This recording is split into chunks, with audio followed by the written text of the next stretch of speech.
ఆ తరువాత మరియం పుత్రుడవైన ఓ ఈసా, అల్లాహ్ను వదిలి నన్ను నా తల్లిని ఆరాధ్య దైవాలుగా చేసుకోండి అని గాని నీవు ప్రజలకు చెప్పావా అని అల్లాహ్ అడిగే సందర్భం కూడా స్మరించుకోదగినదే. అప్పుడు ఈసా ఇలా విన్నవించుకుంటారు: ఓ అల్లాహ్, నిన్ను పరమ పవిత్రునిగా భావిస్తున్నాను.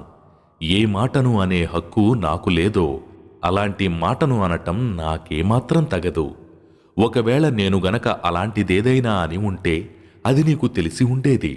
నా మనసులో ఏముందో కూడా నీకు తెలుసు, కానీ నీలో ఏముందో నాకు తెలీదు. నిశ్చయంగా నీవు సమస్త గుప్త విషయాలను ఎరిగినవాడవు.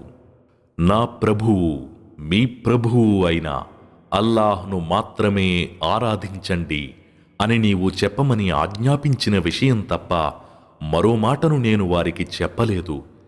నేను వారి మధ్య ఉన్నంతకాలం వారిపై సాక్షిగా ఉన్నాను.